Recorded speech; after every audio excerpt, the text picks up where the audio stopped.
bersabdalah ya Tuhan, karena kami setia untuk mendengarkannya. Amin. Saya mengundang jemaat untuk mari kita bersama-sama bangkit berdiri dan kita mencermati dari firman Tuhan yang pada pagi hari ini akan menjadi dasar daripada khotbah, yaitu dari Injil menurut Lukas pada pasal yang keempat, mulai ayat yang ke-16 sampai dengan ayat yang ke-22. Demikianlah bunyi sabda Tuhan. Ia datang ke Nazaret, tempat ia dibesarkan, dan menurut kebiasaannya pada hari Sabat, ia masuk ke rumah ibadat, lalu berdiri hendak membaca dari Alkitab. Kepadanya diberikan kitab Nabi Yesaya, dan setelah dibukanya, ia menemukan nas di mana ada tertulis, Roh Tuhan ada padaku, oleh sebab ia telah mengurapi aku untuk menyampaikan kabar baik kepada orang-orang miskin, dan ia telah mengutus aku untuk memberitakan pembebasan kepada orang-orang tawanan dan penglihatan bagi orang-orang buta, untuk membebaskan orang-orang yang tertindas, untuk memberitakan tahun rahmat Tuhan telah datang. Kemudian ia menutup kitab itu, memberikannya kembali kepada pejabat, lalu duduk. Dan mata semua orang dalam rumah ibadat itu tertuju kepadanya. Lalu ia memulai mengajar mereka, katanya, pada hari ini genaplah nas sewaktu kamu mendengarnya. Dan semua orang itu membenarkan dia, dan mereka heran dan berkata-kata yang indah yang diucapkan. Lalu kata mereka, bukankah ia ini anak Yusuf? Demikianlah sabda Tuhan. Yang berbahagia adalah mereka yang mendengarkan sabda Tuhan dan yang melaksanakannya dalam kehidupan setiap hari. Haleluya. Haleluya. Haleluya. Haleluya.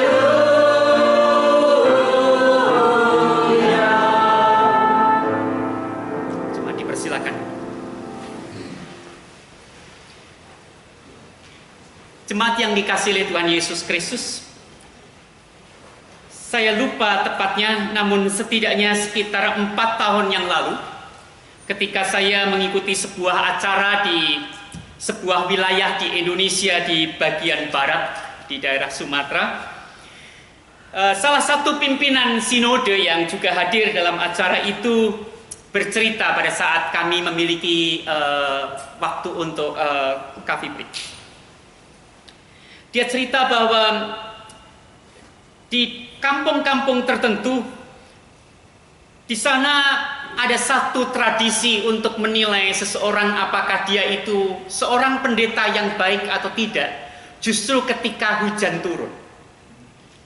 Saya dan bersama-sama teman-teman peserta waktu itu menjadi semakin penasaran apa sih yang dimaksud begitu ya, untuk menilai seorang pendeta itu baik atau tidak justru ketika saat hujan itu turun. Lalu kemudian Bapak ini bercerita bahwa ketika hari Minggu, ketika kebaktian hendak dimulai, lalu kemudian turun hujan, maka biasanya jemaat akan melihat semuanya ke depan halaman gereja, melihat pendeta yang turun dari mobil atau turun dari sepeda motor. Apa ketika dia turun pada saat hujan itu, apakah dia berlari sambil membawa Alkitabnya, ataukah dia akan berjalan secara pelan-pelan di tengah-tengah hujan? Itu ada cara untuk melihat apakah dia seorang pendeta yang baik atau tidak. Waktu itu kami kemudian tertawa dan kemudian mulai bertanya, kenapa bisa itu yang menjadi pijakan, menjadi dasar untuk menilai seorang itu baik atau tidak. Lalu kemudian Pak Pendeta ini menceritakan Nampaknya ini kembali kepada masa misionaris, masa sending Belanda, di mana para misionaris dulu ketika mereka datang pelayanan ke gereja itu sebagai gereja tua, maka sending itu ketika hujan turun, dia tidak berlari. Dia akan dengan tenang sambil membawa Alkitab berjalan di tengah-tengah hujan. Itu nampaknya yang menjadi dasar menilai seseorang apakah dia seorang pendeta yang baik atau tidak. Nah, jemaat yang dikasihi oleh Tuhan Yesus Kristus, ini adalah satu cerita yang unik, yang lucu, yang membuat kita aneh ya. Tetapi Bapak Ibu dan saudara sekalian, ini satu hal yang menarik, bahwa ternyata apa yang dilakukan oleh para misionaris di abad 18-19 di Indonesia sampai dengan abad 21 ini, orang masih memegangnya, orang masih memakainya untuk menilai seseorang tanpa sebuah kajian ulang tentang hal itu. Sekalipun para misionarisnya yang notabene Belanda sudah hengkang dari Indonesia. Nah, ini satu hal yang menarik. Lalu apa kaitannya dengan tema kita pada pagi hari ini menjadi gereja yang misioner?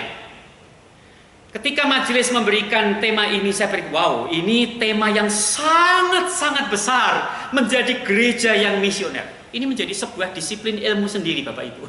Untuk menjadi seorang misiolog harus dia sampai kepada tingkat doktoral ini ya.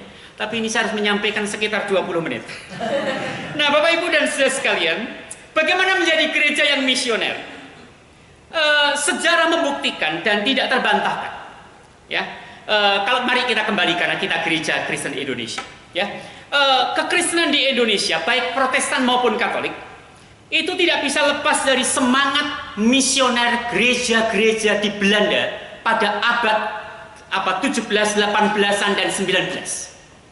Bahkan kalau kita lihat dalam sejarah gereja, Franciscus Xaverius mendarat di Pulau Maluku itu justru pada abad 16. Itu artinya Bapak Ibu sekalian, ternyata gerakan misionaris dari Eropa, Franciscus Xaverius dari Spanyol, datang ke Indonesia mulai abad 16. Itu terus berlangsung karena ada yang 17, 18 dan 19. Nah, Bapak Ibu dan saudara sekalian, lalu bagaimana kita harus melihat dan memahami misi ini dalam kehidupan gereja kita saat ini?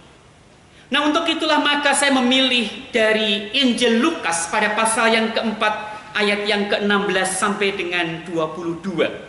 Saya memang sengaja memenggal sampai pada ayat itu. Nanti akan saya jelaskan mengapa demikian. Nah, Bapak Ibu dan saudara sekalian, kalau kita coba cermati kisah ini dari Injil Lukas ini, ternyata menempatkan kisah Yesus membuka Alkitab, yaitu dari kitab Yesaya. Itu justru terjadi di awal pelayanan Yesus. Kalau Bapak Ibu cermati dari Injil Lukas, maka Bapak Ibu akan menjumpai bahwa setelah Yesus dicobai di padang gurun, Yesus berpuasa, itu sebagai awal disiplin spiritual Yesus sebelum memulai pelayanannya selama 3 tahunan. Nah, Bapak Ibu dan saudara sekalian, mengapa justru Injil Lukas menempatkan kisah itu di awal? Ini tidak karena sembarang menempatkan, tapi ada satu maksud yang kuat yang mau dikatakan oleh penulis Injil Lukas. Kalau kita cermati di sini, ada ungkapan bahwa Roh Tuhan ada padaku. Penulis Injil Lukas mau menekankan bahwa misi pelayanan Yesus adalah misi yang datang dari Allah. Itulah sebabnya bagaimana dikatakan bahwa Roh Allah ada bersama dengan Yesus yang hendak memulai pelayanannya. Nah, jemaat yang dikasihi oleh Tuhan Yesus Kristus, penulis Injil Lukas hendak menegaskan bahwa misi Yesus adalah missio Dei. Misi Yesus adalah bukan karena misinya sendiri, tapi itu dalam rangka misi ilahi. Dan itu dituntun oleh Roh Allah sendiri. Lalu jemaat yang dikasihi Tuhan, dari mana Yesus memulai pelayanan? Kalau kita cermati, mari ayat 20 Satu, kalau kita coba cermati Bapak Ibu sekalian, ungkapan Yesus dikatakan, lalu ia memulai mengajar mereka, katanya, pada hari ini genaplah nas ini sewaktu kamu mendengarkannya. Di mana itu diungkapkan Yesus? Yesus tidak mengungkapkannya itu di padang gurun. Yesus tidak mengungkapkannya itu di sebuah taman. Tetapi justru Yesus mengungkapkannya itu dikatakan dalam ayat 16, di dalam rumah ibadat. Itu jelas bukan bait Allah, tapi itu sinagogi. Karena bait Allah hanya ada satu, yaitu di Yerusalem. Tapi sinagogi ada di banyak tempat. Dan Yesus justru mengungkapkan ini dimulai dari persekutuan umat Allah. Jemaat yang dikasihi oleh Tuhan Yesus Kristus, ini memiliki pemahaman teologis yang sangat mendalam. Ketika Yesus menyatakan bahwa pelayanannya adalah pelayanan dari Allah, dan itu dimulai justru bukan dari orang di luar persekutuan, tapi justru dimulai dari orang di dalam persekutuan, yaitu umat Allah. Ketika Yesus mengatakan bahwa nas ini genap, dan itu diungkapkan di depan jemaat yang hadir dalam peribadatan, Yesus sedang menantang kembali umat Allah yang mengatakan, kami umat Israel, umat pilihan Allah. Tapi Yesus mau mengatakan, oke, sebagai orang yang dipilih oleh Allah, lalu bagaimana kamu melihat akan pelayanan itu sendiri? Jemaat yang dikasihi oleh Tuhan Yesus Kristus, mari kita membawa Alkitab kita kembali cermati pada ayat 18 dan 19. Dikatakan, roh Tuhan ada padaku, oleh sebab ia telah mengurapi aku untuk menyampaikan kabar baik kepada orang-orang miskin, dan ia telah mengutus aku untuk memberitakan pembebasan kepada orang-orang tawanan dan penglihatan bagi orang-orang buta, untuk membebaskan orang-orang yang tertindas, untuk memberitakan tahun rahmat Tuhan telah datang. Lalu misi apa yang dibawa oleh Yesus? Ada dua, yaitu healing and salvation. Yang dibawa oleh Yesus adalah healing, penyembuhan, tapi juga salvation, keselamatan. Nah, jemaat yang dikasihi Tuhan, healing yang dilakukan oleh Yesus adalah berupa penyembuhan. Kalau kita coba cermati daripada dua ayat ini yang dikutip dari kitab Yesaya, ternyata healing di sini tidak hanya menyangkut soal fisik, tetapi Bapak Ibu dan saudara sekalian yang dikasihi Tuhan, ini juga menyangkut soal sosial healing. Bagaimana healing ini juga menyangkut soal ekonomi, soal sosial, soal ketimpangan yang ada pada waktu itu antara yang kaya dan yang miskin. Kalau kita coba cermati dari pelayanan Yesus di Injil-Injil, kita bisa melihat bagaimana pergumulan ketimpangan sosial yang terjadi pada zaman Yesus saat itu. Dan Yesus ketika mengungkapkan tentang healing ini, sekali lagi tidak hanya fisik, tidak hanya yang buta melihat, tapi justru bagaimana orang-orang yang miskin itu pun dikatakan di sini mereka pun mendapatkan sentuhan Kristus. Tetapi juga Bapak Ibu dan saudara, misi Yesus adalah berisikan salvation. Salvation di sini Bapak Ibu sekalian adalah yang mengandung makna, yaitu transformasi. Cermati Bapak Ibu di ayat 19, dikatakan di situ memberitakan pembebasan kepada orang-orang tawanan. Ada satu remisi, ada satu pembebasan bagi orang-orang yang tertindas, yang menjadi budak. Dan dari sini Bapak Ibu sekalian, kita bisa melihat bahwa salvation yang ditawarkan dan yang dilakukan Yesus Kristus adalah membawa pada sebuah transformasi kehidupan secara utuh. Dan kalau dikatakan di sini tahun rahmat Tuhan telah datang, tak lain ada tahun Yobel. Kita tahu Bapak Ibu dan saudara sekalian, tahun Yobel adalah tahun pembebasan. Nah, dari sini kita bisa melihat bahwa antara healing dan salvation tidak bisa dipisahkan, tetapi itu menjadi satu kesatuan yang utuh, yang membawa pada satu tujuan, yaitu bagaimana orang memiliki apa yang disebut dengan well-being. Nah, jemaat yang dikasihi oleh Tuhan Yesus Kristus, kita bisa melihat di sini bahwa inilah keutuhan holistik daripada misi yang dibawa oleh Yesus. Lalu bagaimanakah kalau kita mencoba melihat dan bertanya, bagaimana menjadi gereja yang misioner, gereja yang membawa misi ilahi? Sekali lagi saya mengajak Bapak Ibu dan saudara sekalian melihat pada sejarah gereja di Indonesia. Para misionaris, para sending, baik Protestan maupun Katolik, ketika datang ke Indonesia pun, mereka tidak hanya mengabarkan Injil secara verbal. Tidak. Tapi apa yang dilakukan adalah bersifat utuh, holistik. Lihat, bagaimana para sending dulu, misionaris, datang ke Indonesia dengan membangun rumah sakit. Membangun sekolah-sekolah Kristen dan Katolik. Tujuannya apa? Untuk membawa perubahan bagi rakyat Indonesia pada waktu itu. Sehingga kita lihat sampai hari ini setidaknya masih banyak sekolah-sekolah Kristen dan Katolik yang memiliki kualitas yang baik. Sekalipun jujur saya sedih seringkali melihat banyak lembaga-lembaga pendidikan dan rumah sakit Kristen yang kolaps di Indonesia. Mengapa? Saya pernah katakan di hadapan sebuah acara para pimpinan rumah sakit Kristen bahwa banyak orang-orang Kristen di Indonesia yang hanya bangga terhadap warisan sending, yaitu bangga dengan warisan gedung, tapi lupa mewarisi semangat para sending atau misionaris. Lupa mewarisi itu sehingga menjadi kolaps.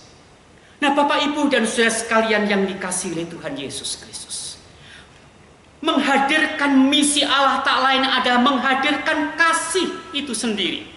Sehingga dengan demikian Bapak Ibu sekalian, orang akan melihat bahwa ini loh, cinta kasih itu masih dimungkinkan. Sekitar sebulan yang lalu saya cukup tersentak ketika membaca sebuah artikel yang mengatakan bahwa pelayanan Mother Teresa adalah pelayanan yang sungguh tidak berpijak kepada nilai-nilai kemanusiaan. Saya ketika membaca artikel itu, saya mencoba mencermati setiap kalimat apa yang dimaksud oleh penulisnya. Dan saya memang melihat bahwa ini karena perbedaan pandangan tentang apa itu mengasihi. Nah, Bapak Ibu dan saudara sekalian yang dikasihi oleh Tuhan Yesus Kristus, bahwa apa yang dilakukan Yesus sekali lagi adalah satu tindakan yang utuh, yaitu kasih. Bukan sekedar memberi bantuan, bukan sekedar yang buta melihat, tapi Yesus berbicara tentang nilai kemanusiaan. Dan itu pula yang dilakukan oleh Mother Teresa. Namun sayang, orang zaman sekarang mungkin melihat pada sisi yang lain. Kenapa tidak ada ini dan tidak ada itu sesuai standar rumah sakit dan sebagainya. Tapi orang tidak mampu melihat akan keutuhan daripada sebuah tindakan kasih itu. Nah, Bapak Ibu dan saudara sekalian yang dikasihi oleh Tuhan Yesus Kristus, dari sini kita bisa melihat Bapak Ibu dan saudara sekalian bahwa misi itu menyangkut soal dua orientasi, yaitu inward dan outward. Nats pembimbing yang saya pilih adalah memang sengaja saya ambil justru tentang garam. Coba cermati dikatakan oleh Yesus, kamu adalah garam dunia. Jika garam itu menjadi tawar, dengan apakah ia diasinkan? Tidak ada lagi gunanya selain dibuang dan diinjak orang. Jadi Bapak Ibu dan saudara sekalian, kalau saudara dan saya diundang untuk menjadi gereja yang misioner, gereja yang mengemban misi ilahi, karena hakikat kita adalah garam. Kita tahu Bapak Ibu sekalian, setidaknya salah satu fungsi garam adalah untuk mencegah pembusukan. Salah satunya. Nah, dari sini Bapak Ibu sekalian kita bisa melihat bahwa inilah hakikat yang sesungguhnya sudah melekat dalam diri kita. Nah, jikalau demikian Bapak Ibu sekalian, garam itu asin, Tapi garam akan benar-benar menjadi garam ketika dia bisa mengasinkan. Entah itu sup, entah itu makanan yang lain. Kalau garam hanya berhenti sebagai garam, dia tidak akan pernah ada artinya apa-apa. Mungkin hanya menjadi penghias di lemari di dapur. Nah, Bapak Ibu dan Saudara sekalian, kalau kita dikatakan kamu adalah garam dunia, misi ilahi itu menyangkut ke dalam tapi juga sekaligus menyangkut keluar. Untuk itu Bapak Ibu dan Saudara sekalian, berpijak dari teks Injil Lukas ini, lalu bagaimana kita bisa menjadi gereja yang misioner? Yang pertama Bapak Ibu dan Saudara sekalian, satu, bahwa gereja dalam mengemban missio Dei. Itu artinya gereja pertama-tama perlu terbuka terhadap bimbingan Roh Tuhan. Ingat loh, gereja jangan sampai pongah. Gereja jangan sampai menjadi sombong. Ini loh yang kami bisa lakukan. Sementara dia tidak memberi ruang sama sekali bagi Roh Tuhan. Yesus sendiri ketika memulai pelayanan, Yesus mengatakan bahwa Roh Tuhan ada padaku. Itu artinya Bapak Ibu sekalian, kita semua perlu terbuka dalam ruang batin kita yang terdalam. Kita perlu memberi space bagi Roh Tuhan untuk menuntun di dalam kehidupan kita. Itu yang pertama. Yang kedua Bapak Ibu dan Saudara sekalian, bahwa gereja yang misioner ada gereja yang perlu memiliki pemahaman yang utuh, bahwa misi itu holistik. Misi itu tidak hanya sekedar apa yang disebut dengan penginjilan secara verbal. Tetapi kita bisa melihat dari Injil Lukas ini, apa yang dilakukan Yesus. Bahwa misi yang dibawa Yesus itu mengandung penyembuhan, penyelamatan, dan pembebasan. Sekali lagi, misi yang dibawa oleh Yesus adalah misi yang menyembuhkan, yang menyelamatkan, dan yang membebaskan. Sehingga tidak hanya berhenti kepada orang mengaku Yesus itu Tuhan, tapi bagaimana itu memiliki dampak bagi kehidupan di masyarakat, membangun kebersamaan sehingga membawa sebuah transformasi. Nah Bapak Ibu dan Saudara sekalian yang dikasihi oleh Tuhan Yesus Kristus, yang ketiga, bahwa menjadi gereja yang misioner adalah gereja itu perlu melakukan secara kontekstual.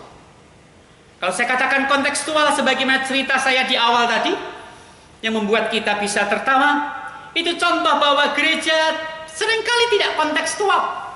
Apa cara yang dilakukan di abad 18 itu belum tentu sama bisa dilakukan di abad yang ke-21. Ada satu upaya-upaya supaya Injil itu tetap bisa dinyatakan. Bapak Gereja Martin Luther mengatakan, Alkitab bukan kuno dan bukan modern. Alkitab adalah kekal. Itu artinya Bapak Ibu dan Saudara sekalian, bahwa kita perlu untuk terus berupaya bagaimana melihat misi Tuhan ini secara kontekstual. Apa yang bisa kita lakukan di tengah-tengah kehidupan dunia yang mengalami keterpecahan ini? Saya yakin tidak hanya di Indonesia. Bapak Ibu yang jauh lebih lama tinggal di negeri ini tahu bahwa negeri ini pun sedang mengalami luka. Ada banyak hal yang justru terjadi di dalam kehidupan kita akhir-akhir ini, di mana orang mengalami luka, orang mengalami keterpecahan dalam hidup. Nah, Bapak Ibu mungkin kita berpikir, yang jemaat di sini, Pak, jangankan kok kami berpikir tentang menyembuhkan orang lain, wong kami sendiri ya terluka, bertahun-tahun kami terluka. Bapak Ibu dan Saudara sekalian, mari kita belajar tentang the wounded healer, yaitu tabib yang menyembuhkan. Mari kita cermati di ayat yang ke 22 dan 23. Mari kita cermati. Dan semua orang itu membenarkan dia, dan mereka heran akan kata-kata yang indah yang diucapkannya. Lalu kata mereka, bukankah ia ini anak Yusuf? Dengan kata lain, siapa sih lu? Yesus, kamu tuh kan anaknya Yusuf si tukang kayu. Saya tahu, kamu kan dari desa ini, Nazaret. Tapi cermati ayat yang ke-23. Maka berkatalah ia kepada mereka, tentu kamu akan mengatakan pepatah ini kepadaku, hai tabib, sembuhkanlah dirimu sendiri. Perbuatlah di sini juga, di tempat asalmu ini, segala yang kami dengar yang telah terjadi di Kapernaum. Dengan kata lain, alah Yesus, kamu itu kan dari keluarga yang gak sempurna. Ekonomimu juga pas-pasan, cuma keluarga tukang kayu. Kok kamu bisa-bisanya menyatakan tentang misi Tuhan? Tapi cermati apa yang dikatakan Yesus. Justru ini yang ada di dalam pikiran orang-orang seringkali. Hai tabib, sembuhkanlah dirimu sendiri. Tabib, dokter, kamu harus sembuh dulu untuk bisa menyembuhkan orang lain. Tapi bukankah minggu kemarin kita baru saja merayakan sakramen perjamuan kudus? Saudara dan saya disembuhkan oleh Yesus yang mana? Yesus yang terluka ataukah Yesus yang berlenggang-lenggang kangkung? Kita disembuhkan oleh Yesus yang terluka, bukan? Melalui tubuh dan darahnya yang tercurah dan yang terkoyak itulah kita disembuhkan. Itu artinya Bapak Ibu sekalian, mari jemaat di tempat ini, mari kita di tengah-tengah segala ketidaksempurnaan kita, di tengah-tengah luka yang ada menjadi bagian dalam sejarah kehidupan kita di sini, tidak menjadikan kita kemudian nanti dululah, kita masih terluka. Oh, menurut saya tidak demikian. Sebagaimana yang Yesus katakan, justru bagaimana kita di tengah-tengah luka ini kita akan menyembuhkan. Percaya Bapak Ibu, ketika kita masih terluka dan kita tidak hanya memikirkan luka kita, tapi kita mau menyembuhkan pula orang lain, percayalah, luka yang kita miliki akan dengan sendirinya sembuh karena karya Tuhan. Nah, untuk itu jemaat yang dikasihi oleh Tuhan Yesus Kristus, hal yang keempat menjadi gereja yang misioner adalah bahwa menjadi gereja yang misioner itu bukan menyangkut soal doing, tapi menjadi gereja yang misioner adalah menyangkut soal being. Ini menyangkut soal sebuah keberadaan, menjadi sebuah kesaksian hidup sebagai umat secara pribadi maupun secara komunitas, di mana dalam kehidupan sehari-hari. Untuk itu mari kita, kalau dikatakan bahwa ini adalah sebagai being, mari kita mulai dari setiap pribadi kita, melalui kehidupan kita setiap hari dari hal yang sederhana. Apa yang dikatakan oleh Martin Luther King Jr. nampaknya perlu kita coba cermati bersama-sama. Apabila seseorang dipanggil menjadi penyapu jalan, sebaiknya ia menyapu jalan seperti halnya Michelangelo melukis, atau Beethoven menciptakan musik, atau Shakespeare menulis puisi. Ia harus menyapu jalan sedemikian baiknya sehingga seluruh penghuni surga dan bumi akan berhenti dan berucap, disinilah tinggal seorang penyapu jalan yang hebat yang melakukan pekerjaannya dengan baik. Dengan kata lain, kalau ini boleh saya ubah, biarlah penghuni surga dan bumi akan berhenti dan berucap, disinilah tinggal jemaat GKI Monrovia yang melakukan misi ilahi dengan baik. Amin. Saat hening bagi setiap kita.